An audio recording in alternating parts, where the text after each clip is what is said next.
సత్యసాయి జిల్లా కదిరి నియోజకవర్గంలో TDP MLA అభ్యర్థి కందికుంట వెంకట ప్రసాద్ గాండ్లపెంట మండలంలో ఎన్నికల నేపథ్యంలో టీడీపీ జనసేన బీజేపీ కార్యకర్తలతో పల్లెపల్లెకు తిరిగి పర్యటించారు. అంతేకాకుండా ఈరోజు టీడీపీ అధినేత నారా చంద్రబాబు నాయుడు పుట్టినరోజు సందర్భంగా కార్యకర్తలతో కలిసి కేక్ కట్ చేసి సైకిల్ పార్టీకి ఓటు వేయాలని టీడీపీ పార్టీని గెలిపించాలని టీడీపీ జనసేన బీజేపీ అభ్యర్థి కందికుంట ప్రసాద్ ప్రజలను అభ్యర్థించారు. మరియు వైసీపీ పార్టీని వీడి టీడీపీ పార్టీలోకి 300 కుటుంబాలకు సాధారణంగా ఆహ్వానించారు. ఒకవైపు ప్రజలు కందికుంట ప్రసాద్కు అడుగడుగునా స్వాగతం పలుకుతూ బ్రహ్మరథం చేపట్టారు. అటు కూటమి కార్యకర్తల్లోనూ ఇటు ప్రజల్లోనూ టీడీపీ పార్టీని గెలిపించాలని, కందికుంట ప్రసాద్ను ఎమ్మెల్యేగా గెలిపించాలని జోష్ను పెంచి విస్తృతంగా టీడీపీ ప్రచారం నిర్వహించారు.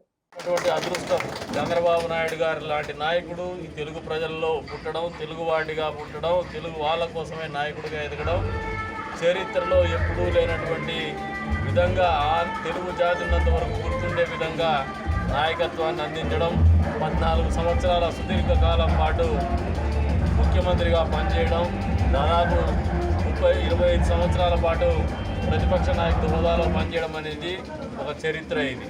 ఈ చరిత్ర అనేది ఎవ్వరూ చెరిపేస్తారని చెప్పేసి నేనైతే నమ్మడం లేదు. భవిష్యత్తులో ఈ చరిత్రని, ఈ రికార్డుని టచ్ చేయాలన్నా కూడా ఎవరికి అందుబాటులోకి రాదని చెప్పేసి కూడా ఈ సందర్భంగా తెలియజేస్తున్నాం.